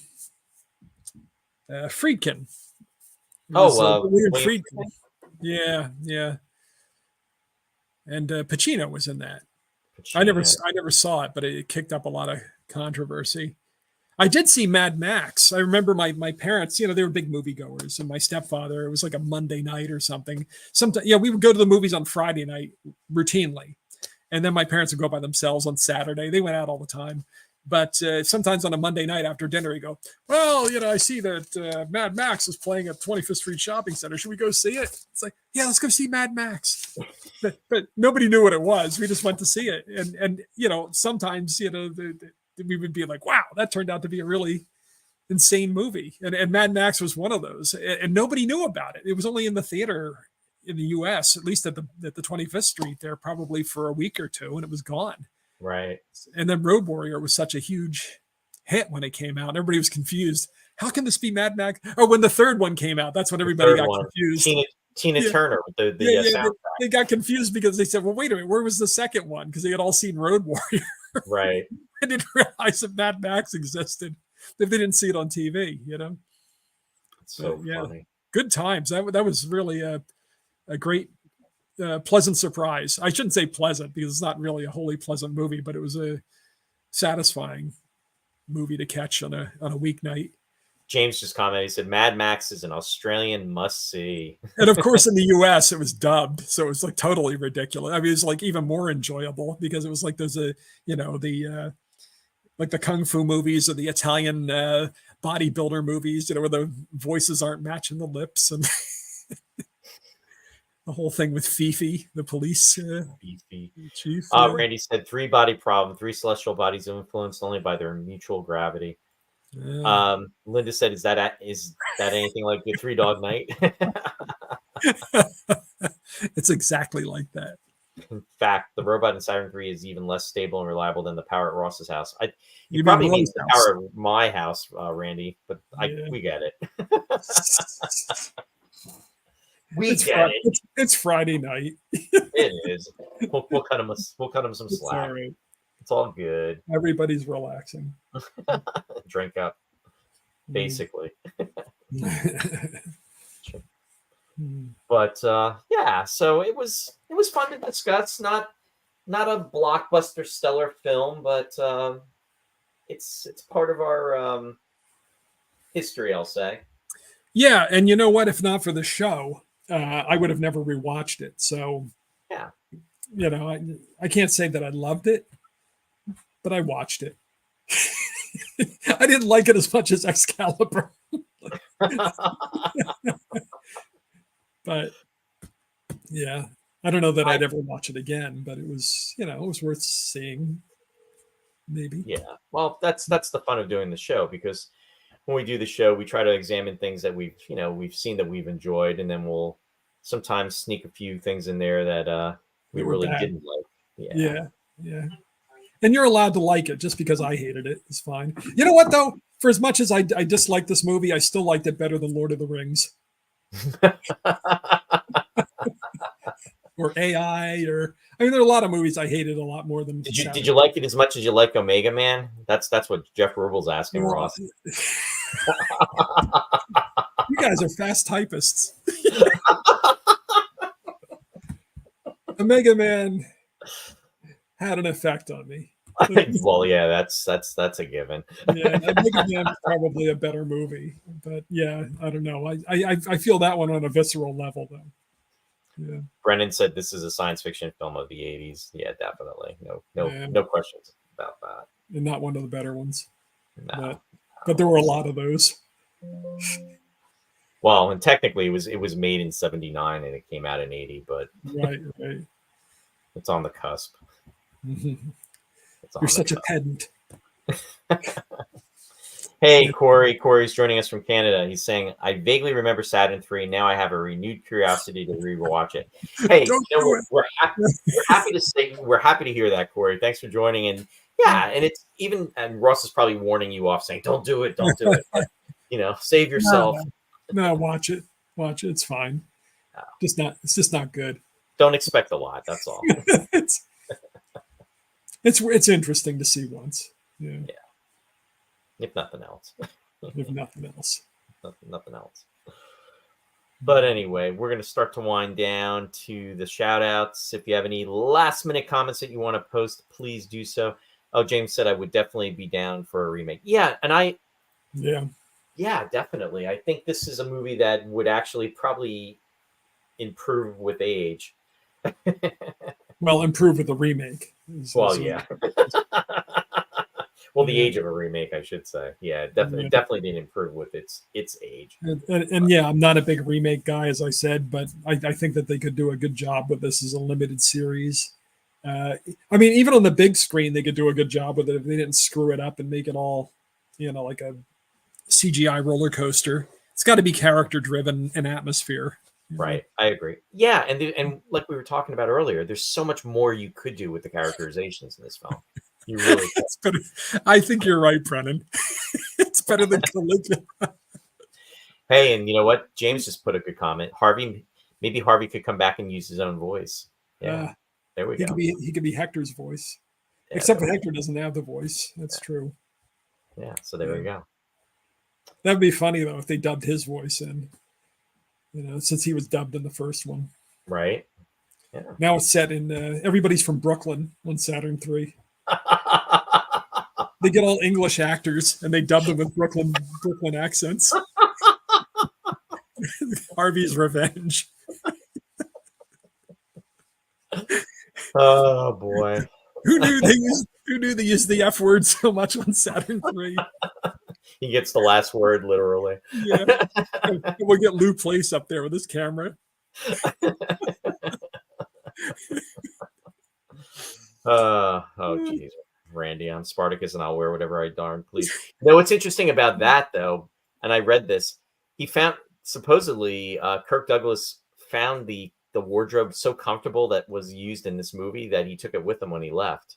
So I know. It just looked so bad too, But, I read that he thought it was the most comfortable thing he ever wore. I have to say now, in regard to Harvey Keitel, we were talking about. now you got to explain yourself. You have to explain yourself, right. Ross. All right. Well, I don't know if you heard it, Lou, but we were talking about remaking Saturn 3. But this time we're going to have all English guys, and Harvey Keitel was going to dub. Yeah, everybody's going to be dubbed with Brooklyn accents this time, be the reverse. And then we're going to send you up with the camera to Saturn 3 since Harvey Keitel threatened to crack you over the skull with your camera. Okay, so I over-explained the joke. With love, Lou. But speaking of Harvey Keitel, and I mentioned that Martin Amis died last year. More recently, just the other day, Paul Auster died, who's another writer. He wrote a movie. There was a movie called Smoke that Harvey Keitel was in. It came out in 1995, and it was based on Paul Auster's stories. He did the screenplay, and it's a really good movie. If people have not seen Smoke with Harvey Keitel, if you want to see a lovable movie with Harvey Keitel, which doesn't seem to be possible, because he's always in these violent, mean streets movies. He plays a cigar shop owner, and it just, I had a bookstore for a while, and just like the clientele that would come in and hang out, it just totally reminded me of that, had that vibe. But it's got all these interlocking stories with all the different characters. William Hurt is in it, and just a bunch of faces you would recognize. Stockard Channing. I can't think of the other actor's name. Jeez. Anyway, check it out if you haven't seen it. It's called Smoke. Paul Auster, who just died, wrote the screenplay. Harvey Keitel's in it, and it's a fun movie. Not science fiction, but it'll make you feel good about life for a change. Because, of course, it was made in the 20th century. That's why. Right. Yeah. No, that's well, and then there you go. I mean, it's showing him in a different on a different level. So that's kind of cool. You will like Harvey Keitel after watching that movie. And he never gets naked. So which was an anomaly for that era. So. Really? Well, you said every movie that he was doing, I guess he was, right? But I'm sure Kirk Douglas was. Yeah. Well, yeah. There was that stretch where he did the piano and the Bad Lieutenant, and it's just like, oh man. Keep it on, Harvey. Where does it end? It ends with the end. Yeah. Oh, Lou commented. He said, "Oh yeah, I was actually listening." He just wanted to hear it again. Yeah. James is actually sharing something. He said he found a cool page behind the movie. Thanks for sharing, James. Appreciate that. Check it out. Yeah, check that out. We'll get the dirt. There you go. Yeah. So anyway, I'm going to go to the shout out portion of the show. And then again, if you have any last minute comments, please just post them out. Want to give our friends Mike and Mary Beth a shout out. It's Sci-Fi Distilled. I am not sure exactly what they are doing, but they will be on. They're on Wednesday nights. They are on at 7 p.m. Eastern Daylight Time. They cover discussions of 80s, 90s, and beyond. So go to their Facebook page. And again, it's Sci-Fi Distilled to check and see what they are going to be doing. And that's going to be for next Wednesday, which will be May 8th. And that's Eastern Daylight Time. Want to give a shout out to friends at Country Gate Players, Bill Scarrato, who owns the theater, friend. And in regards to Country Gate, they did a superb job with The Odd Couple. So kudos to the whole cast and crew. Very enjoyable show, a lot of fun, and yeah, we got to see that last Saturday night. So what's going on now is they are gearing up for the summer. They're going to be doing Bill Scarrato's youth musical, which is going to be Pollyanna. The performances are going to be Friday, July 19th at 7 p.m., Saturday, July 20th at 1 p.m., and Saturday, July 27th at 1 p.m. And you can go to their website, which is www.countrygate.org. And then also you can visit Bill's website, which is www.billscarrato.com. Check them out, especially if you are in the New Jersey area in regards to Belvedere, New Jersey, or even Harmony, New Jersey. And also, Star Trek The Original Series Set Tour is going to be doing Trek-Conderoga weekend. It has been in August in the past. It is now going to be in May. And it is coming up in the next 2 weeks. Very excited about that. And there's going to be a lot of stars there. It's going to be Jonathan Frakes, LeVar Burton, Walter Koenig, and Clint Howard. So going to be very cool. Stars from Star Trek The Next Generation. Clint Howard was in the Star Trek episode, actually the kickoff episode, the first produced episode, if you don't count the 2 pilots, which is the Corbomite Maneuver. So he will also be there, which is very cool. And David Gerald will also be there, as well as the Inglorious Treksperts. And that's Mark Altman, Ashley Edward Miller, and Darren Dockerman. So it's going to be very cool. The dates are May 17th, 18th, and 19th. It's Friday, Saturday, and Sunday. For information, go to www.startrektour.com. And then also coming in July, William Shatner will be returning to the set tour. He will be there July 12th, 13th, and 14th. And then also the Inglorious Treksperts will also be there too. So that's going to be very exciting as well. William Shatner, as we know, is 93 years old. So if you have the opportunity to see the captain on the bridge, captain doing the Star Trek tour. So it's really, really cool. Definitely want to check that as well too. Also, just want to give a shout out to friend Jeffrey Morris. The EagleDocumentary.com is the website, www.eagledocumentary.com. The Eagle Obsession is in production, and it is continuing production. Will be released next year for 2025. So for informational updates, definitely visit the website. It's going to be an awesome movie. So just check it out. We'll be having Jeffrey back on the show also to talk more about this in the near future as well. And also a friend Captain Phil from Captain Phil's Planet, WUSB 90.1 FM, Stony Brook, New York. The captain schedule is on Friday nights, and he goes from 9 to 11:30 p.m. Definitely check out Captain Phil. Captain Phil will be up at Trek-Conderoga along with myself too. So just to remind everybody about that, and he will be doing a panel discussion. So it will be fun and something you will not want to miss. And again, that's Captain Phil's Planet. Also, the Space 1999 50th Anniversary Convention is going to be taking place in London. It's titled London 1999. If you have not visited the website, definitely check it out. That's going to be taking place between September 11th through the 17th. There's going to be a lot of cool stuff going on. And if you go to the website, you can find out information in regards to the registration for the tickets, as well as the hotel information. The website is www.space199950years.com.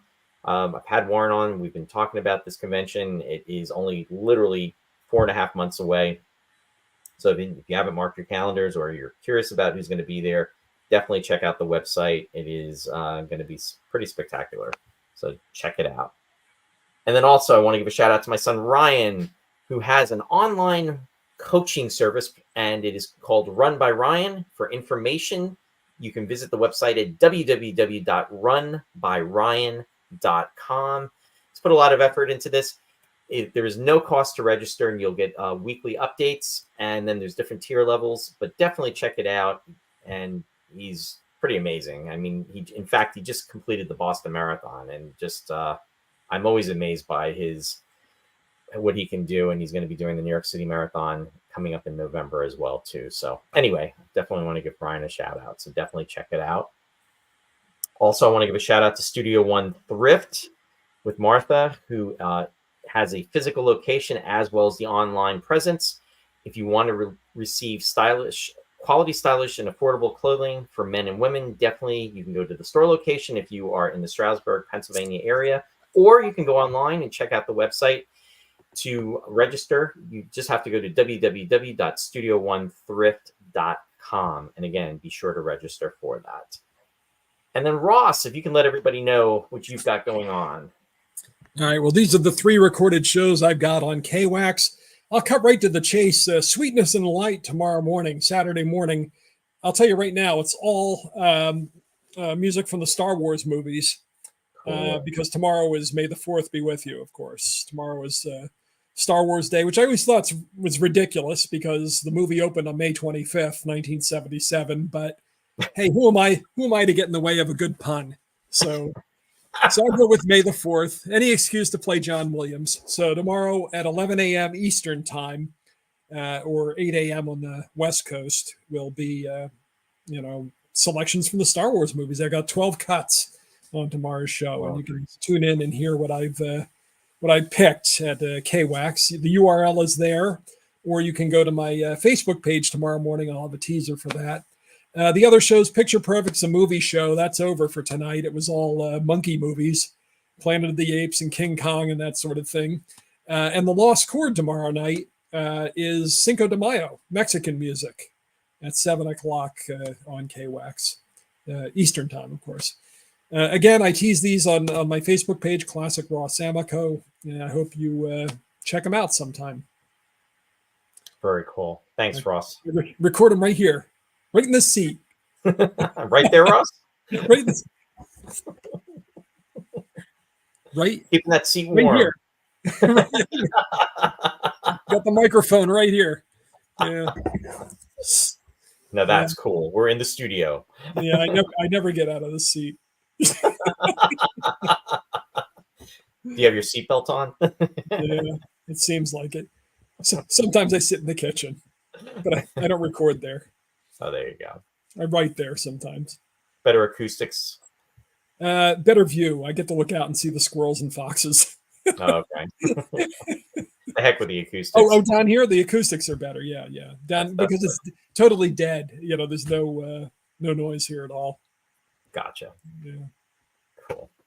Just us. There you go. Yeah. And just to let everybody know, there will be no show next Friday, which is going to be May 10th. However, I will be back, and that will be on Sunday, which is going to be May 12th at 7 p.m. Eastern Daylight Time. And I'm very happy to be welcoming a very special guest. Is going to be Marlon Mason, and she's going to be joining the show. Marlon has done, and I have to thank Lou. Lou is out there right now.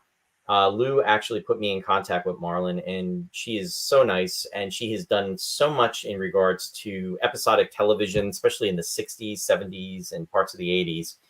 And if you've seen it, if you've seen Marlon, I'm sure of it.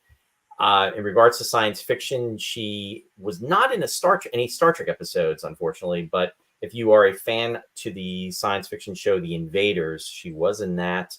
Also, she had done The Man with Uncle. And I'm going to be talking to her about her career. Very excited about that. And that will be next Sunday, which, interesting enough, is next Sunday is Mother's Day, too. So it will be 7 p.m. Eastern Daylight Time. If you can't make it to watch live, you can, of course, watch on the re-record. But that will be next Sunday. And then the following week, we will be taking off because I will be at Trek Condoroga. So May is a little bit, we're jumping around a little bit. So I just want to give everybody a heads up about that. Also, in regards to birthdays too, in regards to Star Trek, just want to give a nod out, well, a couple nods too, in regards to some sci-fi stuff. Ralph Sinensky, who was on the show a few years ago, we had him on with David Frankham and Jonathan back, I guess it was about maybe actually it was just about 3 years ago. And Ralph Sinensky celebrated his 101st birthday, which is pretty amazing. So, and he's doing well, still doing interviews. His mind is so sharp. So happy belated birthday to Ralph Sinensky. Wanted to put that out there. Also, in the sci-fi genre, sadly, Terry Carter passed away, and he was known for Battlestar Galactica. I'm Colonel Ty for the folks that were Galactica fans. So unfortunately, he passed. But just wanted to give him a nice, a mention as well, because I love Battlestar Galactica from the 1970s. And he got a pretty sizable obituary in the New York Times, I have to say. Yeah, I did not know that. Yeah, I didn't realize he had done so much. He did documentaries and did other things besides.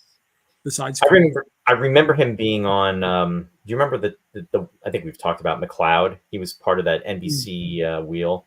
Right. He was a regular on that show as well too. The Sunday nights, yeah. Sunday night mystery. What was it? Murder mystery or? Sunday night movie mystery or magical mystery tour. Harry Mancini's Henry Mancini with the whistling. Yeah. I always loved that. As a kid, I thought that was like the coolest thing, and I always wanted more of that. And then the shows would come on. I was like, oh. Yeah, rest in R.I.P. Terry Carter, definitely. So anyway, I wanted to give a mention. Thought Roy said Marilyn Mason for a second. No. Marilyn Manson. Yeah, Marilyn Manson. Yeah. So anyway, looking forward to that. And again, thank you to Lou. But yeah, this was fun, Ross. This was good. Oh, good. Yeah. We're a little what's this? They're now the nation's biggest holidays. Wait, what's April 20th? 420. Do you know what the significance of that? No, or maybe I heard it and I forgot it. I'm not sure. Is it Prokofiev's birthday? That's the 23rd. I don't know. What is April 20th? Yeah, you'll have to tell us, Brennan. I'm coming up a little short. You're stupid. Marlon got a lot of Marilyn's email. Yeah, she was saying that. Marilyn's yeah. I'll have to look it up later. Anyway, I'm sure it's something very obvious that I'm not getting. Yep, that's all right. It's all good.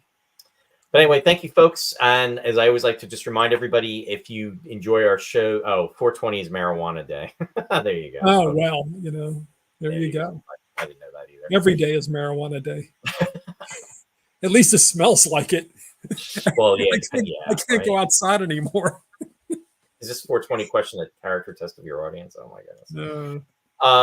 Yeah, I'd like just to remind everybody, if you have not liked the show's page, please do so. And also, please feel free to share the show, just to put the word out there, just trying to let everybody know we're out there and just create awareness. Looking forward to the discussion at Ticonderoga.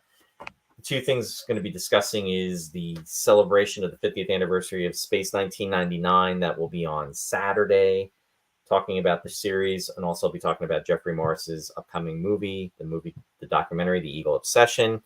And then on Sunday, we'll be talking about classic Star Trek and how, with the 60th anniversary of The Cage, the filming of The Cage is coming up this year.